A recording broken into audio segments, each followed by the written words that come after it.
televidentes, muy buenos días. Martes 7 de marzo, estamos listos para empezar con la información en Noticias 7, primera edición. Gracias por la sintonía, siempre invitándolos a que se conecten a través de todas nuestras plataformas digitales. Es momento de saludar a mis queridas compañeras. Buenos días, Andrea y Carito, ¿cómo están?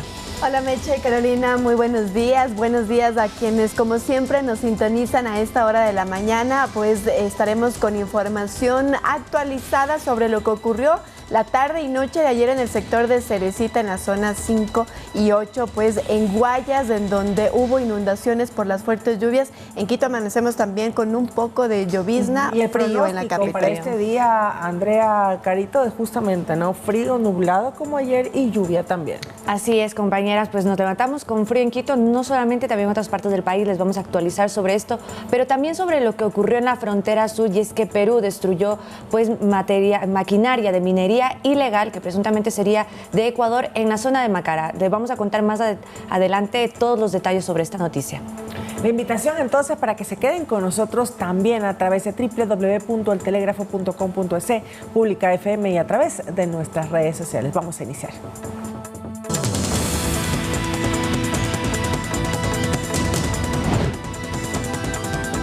Helicópteros peruanos destruyen maquinaria que operaba de forma ilegal en minería.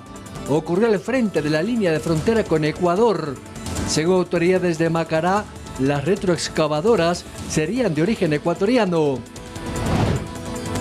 Ecuador firma un tratado de libre comercio con la República Dominicana. El presidente Guillermo Lasso y su homólogo de la isla estuvieron presentes en una reunión en el Palacio de Carondelet. En deporte y noticias del mundo, 5 policías muertos en Perú en otro fin de semana de protestas y violencia. Entre tanto, se ha hecho público un video minutos previos antes de que el entonces presidente Castillo disuelva el Parlamento. Asentados en las cercanías de estas vías. La tarde de ayer, como consecuencia de las lluvias en la zona costera, en el kilómetro 49 de la vía a la costa, a la altura de Cerecita, se produjo el desbordamiento del río Camarona. Varios tramos de la carretera resultaron anegados, por lo que los conductores debieron disminuir la marcha para tratar de cruzar la zona. En redes sociales se veía cómo en algunos tramos de la vía varios vehículos se quedaron atrapados debido al bloqueo y el cruce del agua. Algunos ciudadanos colaboraron para empujar a los automotores que estaban en medio de la vía. Personal de la Comisión de Tránsito del Ecuador advirtió a los conductores y les pidió transitar con precaución. Ahí estamos viendo entonces las imágenes en pantalla de cómo el día de ayer se encontraba esta vía. Realmente pues se ve anegada, ¿no? Así es, y también el ECU 911 detalló que las calles de Cerecita se mantenían anegadas. En paralelo, un árbol cayó y deslizamientos de tierra a un costado de la carretera a la altura del mismo poblado en sentido hacia Guayaquil. Aquello produjo el bloqueo temporal de un carril. El Servicio de Gestión de Riesgos indicó que se coordina con la prefectura y también con el municipio de Guayaquil para dar atención a estos eventos que ustedes ven en pantalla. Estas son justamente las imágenes que se difundieron en redes sociales, estas imágenes que grabaron los mismos conductores y personas que estaban transitando por la zona que, como ustedes ven, totalmente anegada esta vía en la costa. Y que tiene mucho tránsito, ¿no? Que se comunica también la provincia de Santa Elena con la provincia del Guayas y pues complicaciones no van a parar aquí porque los pronósticos son de lluvias constantes. Se tiene previsto que en pocos minutos la Secretaría Nacional de Gestión de Riesgos dé un informe de cómo se encuentra actualmente la vía. Sabemos que está habilitada, pero este informe va a contener también cuáles o cuántas casas fueron afectadas por las lluvias intensas y el desbordamiento del río. Y así es, también es importante saber que por el temporal de lluvias no es la primera vez que ocurre esto en la vía Guayaquil-Santa Elena. Yo revisaba en internet y veía que años anteriores se reportaban videos muy similares de lo que ocurre justamente en esta época del año, en esta zona específicamente por el temporal de lluvias. Así es, y bueno, vamos a seguir ahora con el tema anunciado con ustedes de la minería ilegal.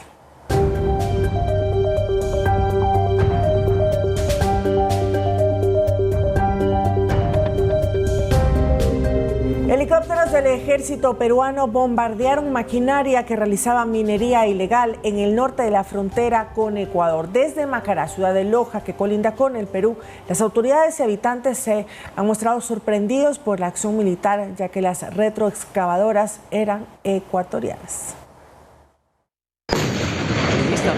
Los helicópteros del ejército peruano en la frontera sur destruyeron las maquinarias que operaban del lado peruano en la zona llamada Tabacay-Guarapo. Las imágenes corresponden al canal 7 de Loja, quienes lograron grabar el ataque peruano.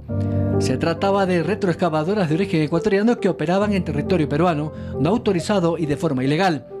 Al frente, a pocos metros de la frontera ecuatoriana, está Macará, en la provincia de Loja. El alcalde de esa ciudad fronteriza, Alfredo Suquilano, nos cuenta. Helicópteros militares peruanos han bombardeado a máquinas excavadoras que estaban trabajando en el lado peruano, siendo ecuatorianos en el lado peruano, haciendo extracción minera y contaminando un río binacional que es el río Macará. Esto realmente es preocupante por cuanto la autoridad militar peruana debió coordinar con la autoridad militar ecuatoriana para que no haya después entendidos malos y podrían ocasionarse problemas ulteriores que puedan afectar a la paz que reina en nuestra frontera. El gobernador de la provincia, Fray Brado, ha dicho en un tuit que el suceso no debe alarmar a la población fronteriza ni a los habitantes de Macará, pues se trata de una acción propia y soberana del Perú. Byron Galarza, Noticias 7. La noche de ayer, precisamente, las Fuerzas Armadas emitieron un comunicado en el que señalan que ellos han podido constatar que no hay evidencias de sobrevuelos de aeronaves sobre el espacio aéreo ecuatoriano y que mediante inspección por parte de la Agencia de Regulación y Control de Energía y Recursos Naturales No Renovables se constató que la destrucción de la maquinaria que habría sido utilizada para trabajos de minería ilegal en el sector de Anchalay, en Perú, se realizó por parte de las autoridades de ese país, de acuerdo al uso de sus derechos como parte de su soberanía. Ese es el comunicado que el día de ayer, y lo vemos ya en pantalla, emitieron las Fuerzas Armadas, es decir, que respetan la soberanía de Perú y esta actuación. Así es, justamente el alcalde de Macará, Alfredo Suquilanda, mencionaba que pues tienen información que la orden de lo que ocurrió la dieron específicamente desde la justicia en Lima. Fue una acción que tomó la justicia peruana frente a estas acciones de minería ilegal que pues resultó hecha por ciudadanos ecuatorianos con maquinaria propiedad de ciudadanos ecuatorianos. 5 personas fueron detenidas en estos incidentes. También lo que ocurre es que pues lo que se ha mencionado es que justamente esto no es la primera vez que ocurre en esta zona, por eso es que ya se tenía la alerta y se hizo una orden judicial para ejecutar esta destrucción de la maquinaria que, como vemos en sus pantallas, esto fue grabado por una televisora, Televisión 7 me parece, de Perú, y que fue difundido. Esto ocurrió durante el fin de semana y pues fue difundido a escala nacional en Perú y también tuvo eco acá en Ecuador. Bueno, pero esto nos muestra también la diferencia de cómo ellas hacen el tratamiento frente a la minería ilegal, ¿no? Cuando ya tienen pues conocimiento de lo que está ocurriendo, hacen un seguimiento y toman acciones muy diferentes a cómo se lo trata y cómo se lleva estos casos acá en nuestro país. Se ha confirmado también que no existen personas heridas, que tampoco hay, digamos, casas afectadas en los alrededores. Eso se ha confirmado por parte de las autoridades peruanas y pues, como repetimos, lo que ha dicho las Fuerzas Armadas es que se respeta la soberanía de Perú. 7 de la mañana con 9 minutos y acá en la capital, compañeras y amigos televidentes, se llevó a cabo la inauguración del 6º encuentro de la Alianza para el Desarrollo en Democracia ALT, con la presencia de los presidentes de Costa Rica, República Dominicana y el vicepresidente de Panamá. Los mandatarios junto al presidente de la República, Guillermo Lasso, trataron a puerta cerrada el día de ayer temas enfocados a la cooperación económica, seguridad, medio ambiente, entre otros. Al finalizar el evento, los cancilleres de dichos países comentaron cuáles fueron algunos de los resultados del encuentro. Escuchemos. Estamos comprometidos a trabajar en todos los ámbitos que pueden generar beneficios palpables para nuestros países y sus ciudadanos y a contribuir como bloque en las soluciones comunes a los problemas que aquejan a nuestra región. Buenos frutos hasta el día de hoy, sobre todo en temas enfocados en cooperación económica en temas enfocados en seguridad, en temas de medio ambiente y transición ecológica y también en temas de sostenibilidad y gobernanza de nuestra democracia en la región. La próxima reunión, que posiblemente siguiendo el orden debería celebrarse en Panamá, así esperamos. Continuaremos profundizando sobre los temas de comercio, sobre las cadenas de suministro, las empresas de nuestros países que pueden participar en las cadenas de valor de Estados Unidos. Los presidentes de la alianza el día de ayer también manifestaron su respaldo al presidente Guillermo Lasso. Lo que ellos han dicho es que desde la región se debería trabajar por fortalecer los gobiernos democráticos. Eso fue una de las, de los pronunciamientos importantes que se realizaron el día de ayer, además también de la reunión que tuvo el presidente Guillermo Lasso previamente con su homólogo de República Dominicana. Así es, y pues este apoyo que dan los países de la Alianza para el Desarrollo no es la única que ha recibido el gobierno. Recordemos que también por parte de la OEA recibió un espaldarazo el presidente luego de lo que ocurrió el fin de semana en la Asamblea Nacional, y también un grupo de presidentes conservadores de España también pues expresaron su apoyo al primer mandatario ecuatoriano. Pero para entender un poco de qué se trata estos países, esta Alianza para el Desarrollo, pues es un grupo, lo que ellos han calificado como un grupo informal de países que tienen valores en común. Esto fue conformado en septiembre de 2021 y esta es la sexta reunión luego de que Ecuador pues se uniera también a este grupo con el enfoque sobre todo de sostenibilidad ambiental por parte de Ecuador, y es así que se realiza este sexto encuentro aquí en la ciudad de Quito. Y como escuchamos, lo que dijeron es que el próximo pues se desarrollará en Panamá, en lo que, como decimos, es una alianza informal de países que comparten valores en común.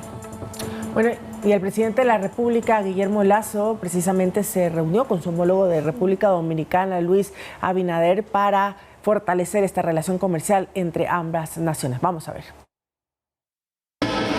La mañana de este lunes 6 de marzo, el presidente Guillermo Lasso se reunió junto a su homólogo de República Dominicana, Luis Abinader. Ambos mandatarios trataron varios temas de interés bilateral, como la lucha contra el tráfico de migrantes. Con una firme convicción de combatir las estructuras criminales. Otro de los logros de la reunión es el acuerdo para dar inicio a las conversaciones para una alianza con el objetivo de evaluar la repotenciación del campo de gas natural Amistad. Incrementar el suministro de este recurso en beneficio del desarrollo sostenible de ambas naciones.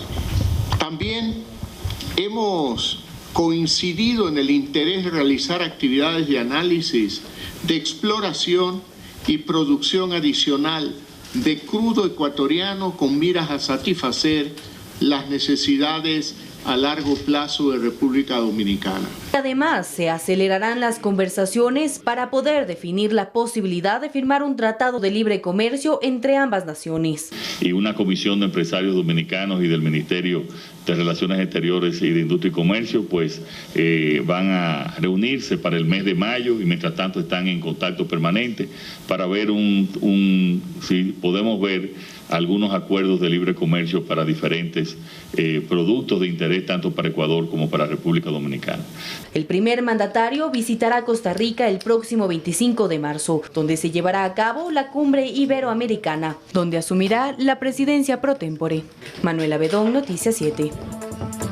Bueno, este fue uno de los resultados también que ocurrió el día de ayer en esta reunión presidencial. Es un acercamiento para concretar un acuerdo comercial con pues República Dominicana. Como decimos, estos países han mostrado su interés en el petróleo y en el gas como fuente también de económica. Lo que sí se menciona es que para mayo de 2023 será importante esta reunión con empresarios dominicanos, en los cuales pues se podrá determinar cuál será esta hoja de ruta a seguir hasta la concreción de ese acuerdo. Recordemos que ambos países tienen que estar de acuerdo en cuáles serán los productos que ingresarán a los diferentes países con estas exenciones comerciales. Esto fue uno de los limitantes en la concreción del acuerdo con México, justamente claro, porque pues en México no estaba de acuerdo que el camarón ecuatoriano entre con algún tipo de beneficio de impuestos. En estos casos tendremos que ver pues cómo se desarrolla esta reunión de mayo de 2023, pero todo está encaminado a esta política que tenía el presidente Guillermo Lasso de que en los 4 años de gobierno tener al menos 10 acuerdos comerciales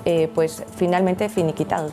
Así es, y uno es más bien el proceso que se tiene que seguir con República Dominicana y con quien se quiera firmar este tipo de acuerdos, desde el mismo que ya se siguió con Costa Rica. Recordemos que hace pocas semanas se firmó ya el acuerdo con Costa Rica. Se tiene previsto que en las próximas semanas se firme ya o se concrete definitivamente el acuerdo con China, es decir, que en ese camino, digamos, deberían hacerse todos los demás acuerdos comerciales, procurando sobre todo también proteger la exportación del Ecuador hacia esos países. Sí, y proteger los productos que son más sensibles. También como se realizó en el Tratado de Comercio de Costa Rica, en una primera instancia se escogieron unos productos, esto no deja a un lado que se puedan revisar y de hecho hay en la lista pendientes para una segunda etapa y es la forma como también se van a llevar estos tratados. La reforma parcial a la Constitución para que las Fuerzas Armadas apoyen a la policía en la lucha contra el narcotráfico y el crimen organizado será tratada en la Asamblea Nacional, esto en primer debate. Uno de los temas prioritarios en materia de seguridad está pendiente en la agenda de la Asamblea Nacional, luego de que la Comisión Ocasional de Enmiendas aprobara el informe para primer debate de la propuesta que permitiría a las Fuerzas Armadas trabajar junto a la policía en la seguridad interna, algo que la Constitución ahora no lo permite. Estipulado que lo que es la seguridad y la protección interna de la Policía Nacional. La propuesta de reforma es al artículo 158 de la Carta Magna y se plantea que se ejecute previa solicitud del Comandante General de la Policía Nacional dirigida al Consejo de Seguridad Pública del Estado. Este notificará su resolución motivada al presidente de la República para que mediante un decreto disponga el apoyo complementario de las Fuerzas Armadas a la Policía Nacional. La participación de las Fuerzas Armadas en seguridad interna será extraordinario y de hasta 60 días. Podrá renovarse por 30 días más, previa una notificación a la Asamblea y a la Corte Constitucional para su debido control. A decir del general retirado y docente universitario José Luis Castillo, serán necesarias tomar previsiones frente a esta reforma. Obviamente, el entrenamiento de las Fuerzas Armadas es para la defensa nacional y el entrenamiento que se necesita para el orden público y el control interno, la seguridad pública, la seguridad ciudadana, es otro tipo de entrenamiento que tiene la policía. Entonces, habrá que apoyarnos incluso en esa gran institución que son expertos en la policía para que apoyen la capacitación a los militares. El Gobierno Nacional ha manifestado que este cambio en la Constitución será eficaz para que el Estado pueda actuar de manera más efectiva en contra del narcotráfico y el crimen organizado, algo con lo que coincide Castillo. Con una amenaza de esas características, el Estado y la obligación de sus autoridades, y en este caso el presidente, es la de usar todos los medios disponibles. Luego del primer debate en el Pleno que se daría en las próximas semanas, el texto volverá a la comisión para incorporar las observaciones de los legisladores y preparar otro informe para el segundo y definitivo debate. Y obviamente Carolina Basante, Noticias 7. La tecnología y el equipamiento. Recordemos entonces lo que ocurrió con esta enmienda constitucional que ahora está en la Asamblea Nacional. Esta fue una de las propuestas del presidente Guillermo Lasso para que se incluyera en la consulta popular. Sin embargo, la Corte Constitucional le dijo que debía pasar por la Asamblea Nacional y este es el proceso que tiene una enmienda constitucional. Es decir, primero se revisa en una comisión, pasa en primer y segundo debate y luego posiblemente entonces podría nuevamente, si es que se aprueba en la Asamblea Nacional, ir hacia las urnas. Ese sería el proceso entonces que se podría generar. Recordemos que esto ya, el primer informe, ¿por qué lo hablamos ahora? Es porque ya se aprobó en la comisión el pasado 11 de marzo. Así es. Ahora, ¿cuál es la propuesta para tenerlo claro? Pues que las Fuerzas Armadas conjuntamente con la policía se encarguen de la seguridad interna, pero que no haya un estado de excepción de por medio. Eso es lo que ocurre en estos momentos de acuerdo a la Constitución por cómo está designado tanto el control de la soberanía nacional como de la seguridad interna entre Fuerzas Armadas y policía. Ahora, para que esto ocurra, para que haya esta cooperación, es necesario que haya un estado de excepción. Sin embargo, la propuesta lo que menciona es que pues lo que hay es no un estado de excepción, sino un informe por parte de la Comandancia General hacia la policía y que se haga este requerimiento. Se puede extender, sí, esto hasta 60 días y hasta 90 días de ser necesario, pero esto una vez que haya un control constitucional de la Corte y también de la Asamblea Nacional. Esta sería la modificación que se hace y ayer que conversábamos con este docente universitario experto en seguridad, también él decía que pues es imprescindible que se lo haga, que se tome también ciertas medidas para evitar que haya este tipo de abusos de la fuerza. Tendría que aquí ejecutarse lo que se llama el control progresivo de la fuerza, pero también que es necesario frente a lo que está ocurriendo en Ecuador, porque pues él decía, frente a una amenaza al Estado, el Estado debe actuar con todas las herramientas que tenga y pues las Fuerzas Armadas también colaboran en este sentido para la seguridad del país. Y este es como el clamor, el resultado del clamor también de los ciudadanos que piden mayor seguridad. Recordemos que en este momento la provincia de Esmeraldas está en estado de excepción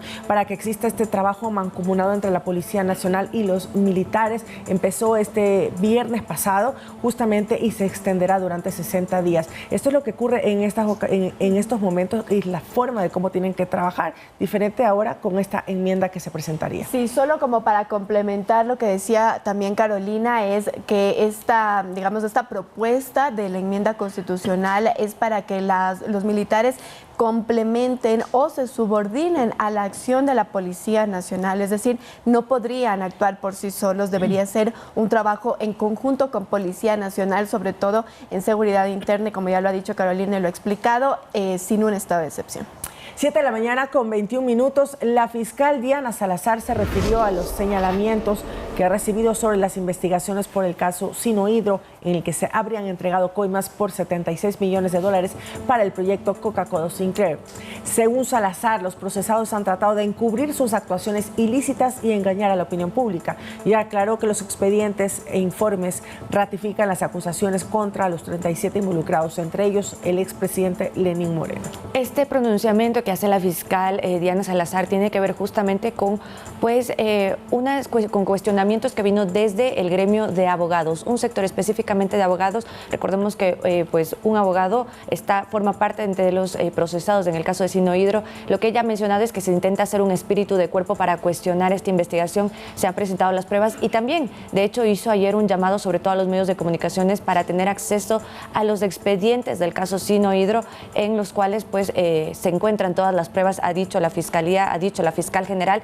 Ayer Olguita Velasco, de nuestra compañera, estuvo presente en la fiscalía también, revisando los expedientes en esta apertura que ha hecho la fiscalía para constatar las evidencias y los elementos de convicción que se tienen en este proceso, que recordemos está en su etapa de instrucción fiscal para luego proseguir en esta investigación.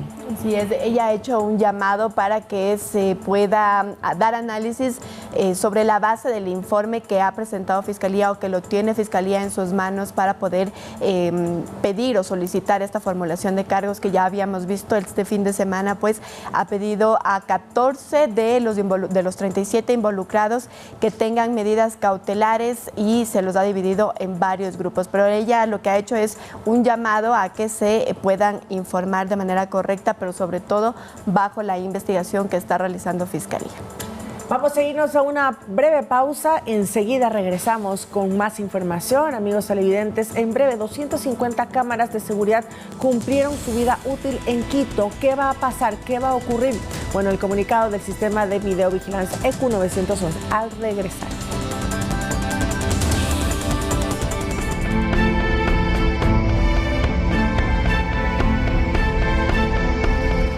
Estamos de regreso, continuamos con Noticias 7. A través de redes sociales se hizo viral un video en donde se hace evidente un caso de maltrato infantil. Al conocerlo, se activaron los protocolos para atender a esta pequeña. Nuevamente un video causa conmoción en redes sociales. Ponga atención. Se trata del maltrato que recibe una pequeña y que fue registrado en una cámara de videovigilancia el pasado 24 de febrero. En la imagen se puede ver cómo una mujer adulta lanza a una niña, pero luego de varios segundos le propina golpes con lo que parece ser un zapato. Ocurrió en Cuenca. Tras hacerse viral, el ministro de Inclusión Económica y Social, Esteban Bernal, escribió en su cuenta de Twitter: una vez conocido este lamentable caso, dispuse a nuestra coordinadora zonal 6 a activar los protocolos de protección para la niña. La primera acción que se tomó inmediatamente fue la presentación de la denuncia por maltrato en la Junta Cantonal de Protección de Derechos. Este es el segundo caso de maltrato infantil que se conoce por medio de las redes sociales en menos de 2 meses. El último fue en Ambato. Muchos de estos casos ni siquiera se conocen. Algunos, la punta del iceberg, si usted quiere, han sido viralizados. Pero lo cierto es que el castigo corporal en este país es confundido como un método válido de disciplina. Sibel Martínez, directora de la Fundación Grupo Rescate Escolar, asegura además que a pesar de que se tiene conciencia de que el maltrato existe en nuestra sociedad, aún no se cuenta con datos. No tenemos un dato consolidado que permita decir con claridad que ha existido a nivel nacional este incremento. Este medio intentó comunicarse con autoridades del Ministerio de Inclusión Económica y Social para conocer sobre las cifras que ellos manejan respecto al tema, pero hasta el cierre de esta edición no se concretó una entrevista. Según el artículo 156 del Código Integral Penal, el delito de violencia física contra la mujer o miembros del núcleo familiar como niños es sancionado con las mismas penas previstas para el delito de lesiones, aumentadas en 1/3, es decir, con cárcel de 30 días a 7 años más 1/3. Andrea Orbe, Noticias 7. Bueno, muy lamentable y también impresionante, pues las imágenes, no sé ustedes, compañeras, pero uno que siempre ve eso, sea lo que sea y en cualquier momento, pues nos perturba un poco el hecho de que existe ese maltrato. UNICEF en 2022 justamente había hecho un informe respecto a los índices de maltrato infantil y mencionaba que 1 de cada 2 niños menores de 5 años sufre maltrato en Ecuador y alrededor del 47% de estos justamente es el maltrato que se imparte desde los padres como castigo, como disciplina. Nos dijo es uno de los grandes retos de Ecuador. Como vemos, lo que ocurrió pues no es el primer caso que nos conmociona este año. También existe el caso de Ambato, del niño de Ambato. El caso de Ambato, exactamente. Sí, solo para decirlo de los datos, ese es un dato de UNICEF, pero ayer conversando con Sibel Martínez, que es directora de una fundación precisamente que se encarga sobre todo de este tipo de casos, ella nos comentaba que no se tiene un dato actualizado del Ecuador precisamente sobre el maltrato infantil. Y ella lo que decía, conversábamos, es que claro, estos 2 videos que hemos visto en la nota son el reflejo de ese maltrato infantil que existe en nuestra sociedad, pero hay muchísimos más que ni siquiera nos enteramos, que no son denunciados y que obviamente generan que haya un crecimiento de este maltrato infantil, pero aún no hay cifras de aquí en el Ecuador. Claro, bueno, lo que se dice el jefe de la DINAPEN es que el 80% de los niños maltratados están en la ciudad de Quito y en la ciudad de Guayaquil, probablemente porque se tiene mucha más información, pero es correcto lo que tú mencionas, no tenemos cifras oficiales del resto del país. Bueno, perdón, sí. Este dato que yo les daba es un informe que justamente lo publicó UNICEF en noviembre de 2022 y ellos hacían una evaluación de 6 millones de niños ecuatorianos, adolescentes de niños ecuatorianos, no solamente en cuestión de maltrato físico, sino otro tipo de maltratos como el maltrato psicológico y también el maltrato dentro de los hogares en los índices de pobreza, que también implica este tipo de violencia.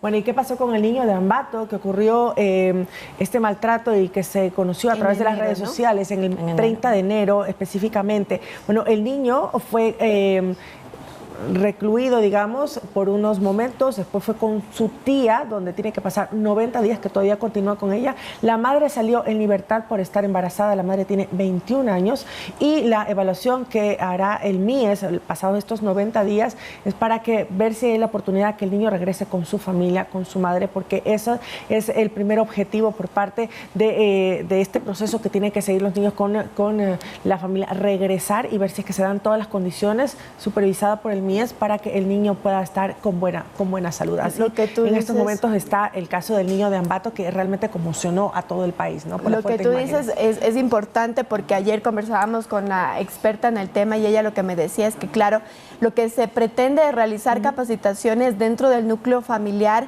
y también dar apoyo psicológico para que el niño pueda volver a la casa. Lo que se quiere no es simplemente alejar del núcleo principal, sino al contrario, que este núcleo sepa que evidentemente este tipo de maltratos no están permitidos. Recordemos incluso que el Código Integral Penal también sanciona a las personas que den o hagan, digamos, o cometan alguna infracción respecto al maltrato infantil, no solo maltrato infantil, sino maltrato cerca de su núcleo familiar, y lo ponen por lesiones. Ahí me parece que hasta 7 años de prisión por aquello. Ayer, cuando estabas realizando este tema en la redacción, surgió una pregunta y que creo que vale la pena, porque nos preguntamos cuáles son los canales de denuncia por parte en este tipo de caso infantil, y uno de ellos son los niños menores de edad pueden presentar sus denuncias al ser maltratados.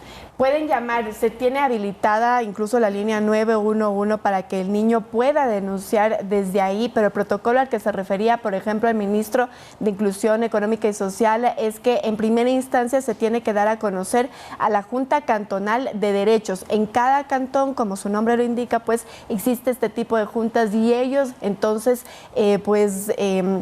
digamos, con otras instituciones actúan para que cuando se llegue hasta el sitio en donde se encuentra el niño maltratado, no se llegue, por ejemplo, solo con policía, sino que se llegue con atención médica, con atención psicológica, sobre todo psicológica, y pues que se pueda dar una atención integral a la familia. Y el trabajo psicológico, por ejemplo, con el niño de Ambato, para que pueda existir una reinserción. También un trabajo con esta joven madre de 21 años, que además está nuevamente embarazada. La policía confirmó la recaptura de Luis Cordero, sentenciado a 34 años de prisión por el femicidio de su esposa Berta Minchala. Cordero fue liberado, recordemos, por orden de una jueza de Montecristi desde el Sistema Integrado de Atención a Privados de Libertad, y el gobierno se apeló a esta decisión y se dispuso su búsqueda hasta dar con su paradero.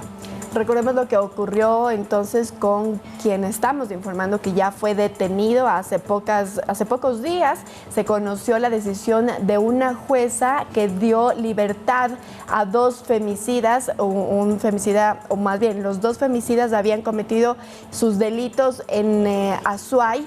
Y pues se habían dictado medidas sustitutivas. Ellos tenían que cumplir más de 20 años de cárcel. Sin embargo, esta jueza decidió que salieran ya en libertad. Lo que ha hecho el gobierno nacional es pedir que se revoque esta medida y que se recapture. Entonces es el primer femicida de los dos que ha sido recapturado.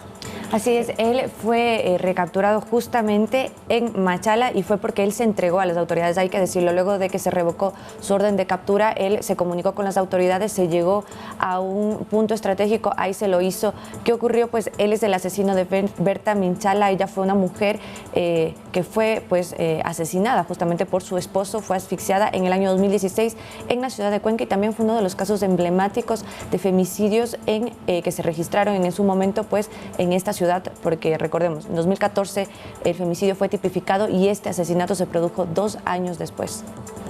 Vamos con más temas. 250 cámaras de seguridad que cumplieron su vida útil serán ya reemplazadas y reubicadas en la ciudad de Quito para el sistema de videovigilancia EQ 911. A pesar de ello, para la ciudadanía, las cámaras no serían suficientes para combatir la delincuencia. Este es el diario vivir en el sector de La Marín, en el centro de la capital. Los robos están a la orden del día. Delincuentes arranchando las pertenencias en plena vía pública, muchos de ellos organizados en bandas, o ladrones que aprovechan el tráfico de la zona para hacer de las suyas. Moradores dicen sentirse indefensos, pues los mismos delincuentes han destruido las cámaras de seguridad del sector. En la noche rompen las cámaras, aquí no es nada seguro. Por ello, la empresa metropolitana de seguridad del municipio de Quito emprendió un plan para reponer 250 cámaras que ya han cumplido su vida útil y que estarán a cargo del EQ 911. Este equipo permitirá la repotenciación de 250 puntos importantes del Distrito Metropolitano de Quito, que desde hace algún tiempo estaba sin vigilancia, convirtiéndose en sitios inseguros para quiteñas y quiteños. Estas cámaras son de alta tecnología que permitirá mayor vigilancia tanto en el día como en la noche. Que permiten obtener una vista panorámica, inclinación y zoom.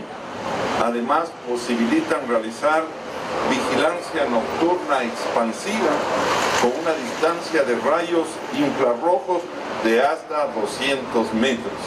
Desde el EQ 911 agradecieron los equipos y dijeron que esto permite realizar un mejor monitoreo para la seguridad de Quito. Al reemplazar las 250 cámaras, estamos llegando al 100% de operatividad de las cámaras de videovigilancia en el Distrito Metropolitano de Quito. El sector de San Blas, en el centro histórico de la capital, es una zona muy concurrida por los capitalinos. Aquí varios transeúntes nos han comentado de que las cámaras no serían suficientes para combatir la inseguridad. Muchas veces uno se llama al 911, ellos no están inmediatamente. Más que las cámaras sería que esté gente de la policía patrullando. En la segunda fase se comprarán 400 nuevas cámaras y la tercera fase se entregarán las mismas. Edison Saavedra, Noticias 7. Si podemos volver a poner las imágenes, producción me ayuda, de cómo se vive todos los días en la Marín. Y es muy cierto lo que dice la ciudadanía. Las cámaras no impiden que todos los días haya asaltos, todos los días haya arranche de cartera, los delincuentes arranchan la cartera, que se meten a los buses. Yo no sé si ustedes han pasado por los dos puentes, ahí precisamente hay incluso señas de cómo los ladrones utilizan las paredes que están en los extremos para poder escapar después de haber cometido un delito, después de haber roto tal vez una ventana en un carro. Miren, ahí estamos viendo entonces cómo aprovechan estas bandas organizadas, incluso ahí dentro de la Marín. Esto es en el centro de la capital. Y pues claro, los ciudadanos lo que dicen es, ¿para qué sirven las cámaras? Lo registran, pero al final del día seguimos sintiéndonos inseguros, seguimos sintiendo que no hay presencia de Policía Nacional ahí. Y lamentablemente esto no es de ahora, ¿no? Recordemos, esto en la zona del centro histórico de Quito, pues usualmente ocurren este tipo de incidentes, ocurren este tipo de hechos violentos también. Pero las cámaras pues resultaban como un paliativo, aunque como bien lo dijo Edison en su nota, al recoger los testimonios de los ciudadanos que están aquí, pues no es necesario. Ahora con estas cámaras que serán reemplazadas y que también se van a reubicar en ciertos puntos estratégicos, pues esperemos que funcionen de forma eficaz sobre todo. Claro, bueno, y tienen una mejor tecnología, pues tienen un mayor zoom, acercamiento para poder detectar a los malhechores, y en esos puntos estratégicos específicamente estarán en la Marín, por supuesto, en Holanda, Cotocollao, Carcerén, en la mitad del mundo, en el centro histórico y en el túnel de San Diego. Aproximadamente la inversión está como en $130,000 para poder dotar a la ciudad de Quito con estas nuevas cámaras con mejor tecnología, pero la ciudadanía todavía se sigue sintiendo insegura. Naturalmente es insuficiente estas medidas. No sé si estas cámaras, ustedes recordarán, hace como 1 año y medio se dijeron que se iban a colocar las cámaras de la Marín y que iban a tener la detección del rostro para que se pueda luego detener a quien se lo haya, digamos, visto en delito flagrante. Sin embargo, no sé si eso contendrán las nuevas cámaras de vigilancia. Lo que sí es cierto es que la ciudadanía en el centro histórico lo que solicita es mayor presencia policial. Tú comentabas que uno de los sectores será en el túnel de San Diego. Sí, es a ese precisamente el que me refería. Es un punto caliente, sí, ¿no? Un punto estratégico para delinquir en la ciudad de Quito. Y va a tener más zoom las cámaras y van a poder detectar también, y van a trabajar en la noche y con muy poca luz. Entonces eso va a permitir también que puedan tener mejores resultados. No sé si con los otros datos técnicos que tú mencionabas.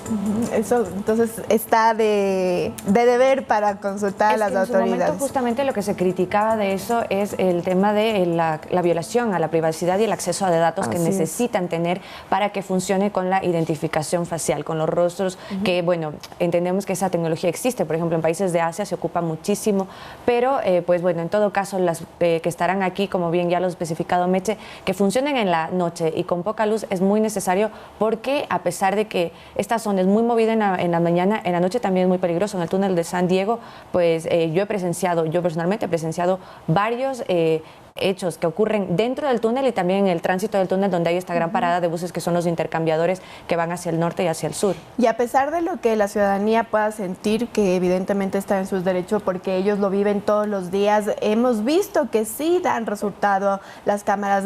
Recuerdo que alguna vez el EQ 911 nos presentó un video en donde se veía en un sector X a una persona delinquir, y claro, todas las cámaras de seguridad lo fueron siguiendo. Exactamente. Incluso las cámaras que en ese entonces se tenía en el transporte público, y lograron detener a esta persona que me parece, fue eso, acuchilló a otra persona. Eso fue lo que hizo, y el EQ 911 con este seguimiento de las cámaras precisamente pudo detenerlo. Así que esperamos que evidentemente la reposición de estas nuevas cámaras sea beneficioso para el sector. 250 nuevas cámaras. El acceso inequitativo al agua y las necesidades de sectores rurales sobre el líquido vital son parte de las temáticas que se abordaron en el Foro de la Gestión del Agua. Esto en el marco del Día de la Mujer. La Agencia de Regulación y Control del Agua impulsa el primer Foro Nacional de Liderazgo de Mujeres en la Gestión del Agua, con el objetivo de visibilizar el trabajo que se ha realizado sobre la gestión del líquido vital y asimismo sus necesidades. También se va a identificar las necesidades, dónde están nuestros bloqueos, porque no avanzamos más como mujeres. Entonces los compromisos que van a salir realmente van a ser para fomentar nuestra inclusión dentro de la toma de decisiones de la gestión hídrica. Para Viviana Wilcamaigua, del proyecto Mujeres Rurales Productoras frente al Cambio Climático, el acceso inequitativo al agua afecta a los sectores productivos, en especial el rural. El sector rural, las compañeras mujeres podían abastecerse para la parte productiva, ahora tienen que enfrentar grandes periodos de sequía, por ejemplo, ¿no? Muchas veces tienen acceso a fuentes de agua, pero no apta para consumo humano. Otro de los tópicos que se abordaron en temas de género fue lo que llaman la justicia del agua. Que no esté en pocas manos, que más del 80% de los principales tomadores de gestión para el agua son hombres y ni siquiera llega al 20% la participación de las mujeres. Similar postura tiene Marianela Uvilla, presidenta de la Asociación de Exportadores de Banano del Ecuador, quien considera que las mujeres no han sido valoradas en la agricultura. Muchas veces las políticas que se crean para poder ceder el agua a estas mujeres que trabajan en el área rural son exclusivas y no son inclusivas. Como parte de este foro se firmará el Pacto Azul. Este pacto lo que va a hacer es de diferentes aristas, de diferentes áreas, de toda la gestión del agua integral e integrada, es ver cómo nosotros podemos integrarnos un poquito más, ser más tomadora de decisiones como mujeres lideresas. La idea es garantizar la permanencia de este espacio de distribución y reflexión sobre el líquido vital. Edison Saavedra, Noticias 7. 7 de la mañana con 44 minutos y en nuestro segmento de entrevistas ya se encuentra con nosotros Mario Cubi, él es viceministro de Gobernabilidad. Muy buenos días, viceministro. Muchísimas gracias por su presencia el día de hoy aquí. Muy buenos días, un gusto estar con ustedes y buenos días a todos los que ven el programa. Quisiera iniciar preguntándole cuáles son las acciones que dentro en el gobierno se están tomando respecto del informe que fue aprobado el fin de semana en la Asamblea Nacional. Bien, bueno, lo primero que el gobierno está principalmente preocupado por cumplir las demandas y las necesidades ciudadanas. Es decir, nuestra concentración está en resolver los principales problemas en materia de seguridad. Desde ahí el tema constante en el que llamamos a la Asamblea Nacional a enfocarse como las reformas constitucionales que se han presentado y el mismo ministro de Gobierno ha defendido en la Asamblea, para que finalmente, dentro de la Constitución y la ley, las Fuerzas Armadas puedan dar un apoyo complementario a la policía, sobre todo en los delitos más graves que afectan a la seguridad. Y es el principal reclamo ciudadano, lo digo también como ciudadano, combatir al narcotráfico, al lavado de activos, al crimen organizado y los delitos vinculados. Respecto del informe que se menciona, realmente hoy no hay mucho que pensar o hacer, pues es un informe que no tiene ningún valor legal, ninguna validez jurídica, ninguna consecuencia real. Más allá de, sin duda que me apena como ciudadano ecuatoriano que la Asamblea se preste para aprobar documentos sin ningún sustento legal, porque si ustedes se dan cuenta, parecería que cogieron unos cuantos conceptos sueltos de derecho penal, unos cuantos sueltos de derecho constitucional, harto resentimiento, intenciones políticas de una licuadora y las sacaron un revuelto que, y no lo digo yo, muchos expertos en derecho y yo que soy abogado además, si me hubieran preguntado antes de ser viceministro les decía lo mismo, es un documento que no tiene valor, que gastó horas y tiempo, que nos cuesta plata a los ecuatorianos y que sencillamente no tiene sustento ni asidero legal. Ahora, viceministro, ¿eso quiere decir que entonces ustedes están esperando a que se ingrese el juicio político como tal, el pedido, antes de tener acercamientos en la legislatura o ya lo han tenido con diferentes bloques? Realmente no es que espero que haya un juicio político contra el presidente de la República, ¿no? Nosotros esperamos poder cumplir nuestro trabajo como manda el mandato constitucional de los 4 años del presidente sin tanto show o novedades. Sin embargo, nuestro trabajo, y de hecho desde el viceministerio, mi función constitucional y legal es la articulación con diferentes funciones del Estado. Así que tradicional y constantemente conversamos con todas las funciones, entre esos asambleístas, pero de varios temas. Insisto, el tema de reformas constitucionales para seguridad. ¿Se han reunido ahora precisamente con bancadas, con representantes de bancadas por este tema en específico? No, específicamente no. Nos reunimos con varios por distintos proyectos. Se toca este como uno de los temas, pero no es que nos quite el sueño en este momento, ¿no? Y de nuevo, hoy no hay nada. Hay que ver si algún asambleísta se aventura a presentar una solicitud de juicio político en lo que hoy no tiene ninguna prueba, porque el presidente de la República no es ni cerca culpable de nada de lo que los señores han querido inventar en una narrativa. Más allá de que usted dice que tal vez no tiene asidero jurídico, con 104 votos a favor se aprobó. Usted menciona también que están pendientes de que se aprueben las reformas constitucionales. ¿Cómo hacerlo con una, digamos, esta división o tal vez este conflicto en relación ejecutivo-asamblea? ¿Cómo hacer que se aprueben estas enmiendas constitucionales para el tema de los militares si no se tiene dentro tal vez acuerdos? Sí, ahí es importante y quizás desde aquí pedir el apoyo de la ciudadanía que genere una presión ciudadana legítima sobre sus asambleístas, que más allá de la función que, ojo, dentro de lo que es constitucional y legal, una función fiscalizadora, está bien y la respetamos. Pero primero, que también se dediquen a otras cosas importantes, que más allá del conflicto que puedan ellos sentir con el gobierno, porque para nosotros es otra función del Estado con la que tenemos que colaborar y tenemos que trabajar, entiendan que su mandato es emitir leyes o reformas constitucionales que favorezcan a los ciudadanos. Hoy creo que todos estamos de acuerdo en que la inseguridad es el principal problema que queremos combatir. Entonces decirles, señores, las Fuerzas Armadas son una herramienta del Estado que muchos estados del mundo han utilizado de manera efectiva cuando tenemos delincuentes de este tipo, de crimen organizado internacional, que en ocasiones se convierten en este verdadero enemigo a la interna del país. Por Dios, que nos digan más allá, esto no es un tema del gobierno, esto es un tema del Estado y de cada uno de los ciudadanos que si preguntamos en la calle, la gran mayoría, si acaso no todos, están de acuerdo con que nuestras Fuerzas Armadas que están equipadas y entrenadas puedan ayudar a combatir. Sería ridículo e irresponsable que la Asamblea Nacional, por una especie de riña autocreada con el gobierno, no ponga a decir que no va a permitir que Fuerzas Armadas den apoyo cuando es el principal problema de los ciudadanos. Ahora, viceministro, más allá del tema de seguridad, que es importante y que eso ya está para primer debate dentro del legislativo, pues, y más allá del juicio político también, hay una hoja de ruta marcada, hay proyectos de ley que se esperan enviarlos, por ejemplo, el Código del Trabajo hasta el momento no se ha enviado. Gracias por la pregunta, ya me adelantó. De hecho, estamos terminando alguna revisión, estamos socializando el nuevo Código de Trabajo que se presentará en las próximas semanas, quizás un mes, porque queremos que se socialice con varios de los sectores. Punto uno. El otro que estamos trabajando también es la ley de aguas, que entendemos la CONAIE presentará su proyecto. Nosotros también lo estamos haciendo porque es uno de los temas que más preocupan al gobierno nacional y a la ciudadanía. Y así hay varios proyectos en materia productiva también que venimos trabajando y esperamos que la Asamblea Nacional, por supuesto, con el debate debido, con la amplitud debida y con los ajustes que consideren necesarios, pero dejen esta actitud de decir no se aprueba nada porque viene el gobierno y entiendan lo que necesitan los ciudadanos. Ahora, perdón, pero justamente para adelantarnos un poco, ¿qué va a tener este Código del Trabajo?